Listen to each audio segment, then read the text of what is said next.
ಅದು ಏಷ್ಯಾದಲ್ಲೇ ಅತಿ ದೊಡ್ಡ ಮುಳುಗಡೆ ಕಂಡ ಎರಡನೇ ನಗರ.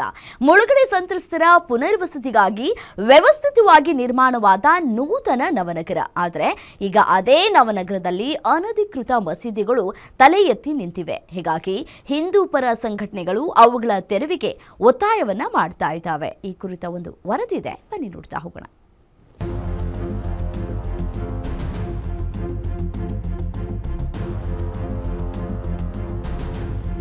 ಬಾಗಲಕೋಟೆ ನವನಗರದಲ್ಲಿ ಇದೀಗ ಧಾರ್ಮಿಕ ಕಟ್ಟಡಗಳ ವಿಚಾರವಾಗಿ ವಿವಾದ ಸೃಷ್ಟಿಯಾಗಿದೆ.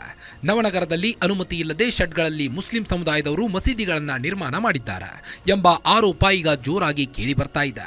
ಹೀಗಾಗಿ ಹಿಂದೂ ಪರ ಸಂಘಟನೆಗಳ ಸದಸ್ಯರು ಜಿಲ್ಲಾಧಿಕಾರಿ ಹಾಗೂ ಬಿಟಿಡಿಎ ಅಧಿಕಾರಿಗಳು ಮಸೀದಿಗಳನ್ನು ತೆರವುಗೊಳಿಸುವಂತೆ ಮನವಿ ಮಾಡಿದರು. ಅನಧಿಕೃತವಾಗಿ ನಿರ್ಮಿಸುವ ಮಸೀದಿಗಳನ್ನು ಬಿಟಿಡಿಎ ಪರವಾನಗಿ ಇಲ್ಲದೆ ಹಿಂದೂ ಅತಿ ಹೆಚ್ಚಿನ ಸಂಖ್ಯೆಯಲ್ಲಿ ನಿರ್ಮಿಸಿದ್ದು ಅಲ್ಲಿ ಹಿಂದೂಗಳ ಭಾವನೆಯಿಂದ ಧಕ್ಕೆ ಉಂಟಾಗಿದೆ. ಸರ್ಕಾರ ಎಚ್ಚೆತ್ತುಕೊಂಡು, ಜಿಲ್ಲಾಡಳಿತ ಎಚ್ಚೆತ್ತುಕೊಂಡು ಹಿಂದೂಗಳ ಭಾವನೆಯನ್ನು ರಕ್ಷಿಸಬೇಕು ಮತ್ತು ಈ ರೀತಿ ಅನಧಿಕೃತ ಮಸೀದಿಗಳನ್ನು ತೆರವುಗೊಳಿಸಿ ಶಾಂತಿಯುತದಿಂದ ಸಹಬಾಳ್ವೆ ಮಾಡಲು ಅವಕಾಶ ಮಾಡಿಕೊಡ್ಬೇಕಂತ ಜಿಲ್ಲಾಡಳಿತದಲ್ಲಿ ಒತ್ತಾಯಿಸುತ್ತೇನೆ.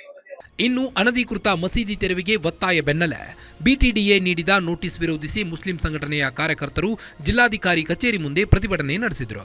ನವನಗರದ ಶೆಡ್ಗಳಲ್ಲಿ ಇರುವ ಮಸೀದಿಗಳಿಗೆ ನೋಟಿಸ್ ನೀಡಿರುವುದನ್ನು ಖಂಡಿಸಿ ಪ್ರತಿಭಟನೆ ನಡೆಸಿದರು.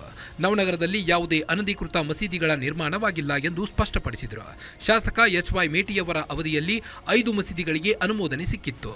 ಅನುಮೋದಿತ ಮಸೀದಿಗಳಿಗಾಗಿ ತಾತ್ಕಾಲಿಕವಾಗಿ ಶೆಡ್ ನಿರ್ಮಾಣ ಮಾಡಲಾಗಿದೆ ಎಂದು ವಿವರಣೆ ನೀಡಿದರು.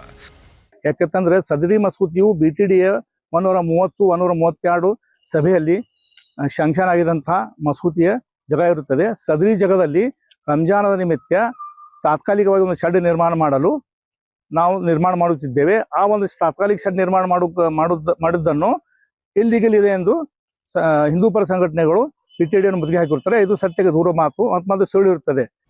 ಒಟ್ಟಾರೆ ನವನಗರದಲ್ಲಿ ಇದೀಗ ಅನಧಿಕೃತ ಮಸೀದಿ ವಿವಾದ ಜೋರಾಗಿದ್ದು, ಮುಂದಿನ ದಿನಗಳಲ್ಲಿ ಇದು ಯಾವ ರೀತಿ ತಿರುವು ಪಡೆದುಕೊಳ್ಳುತ್ತದೆ ಎಂಬುದನ್ನು ಕಾದು ನೋಡಬೇಕಾಗಿದೆ. Ashok, guarantee news, Bagalkot.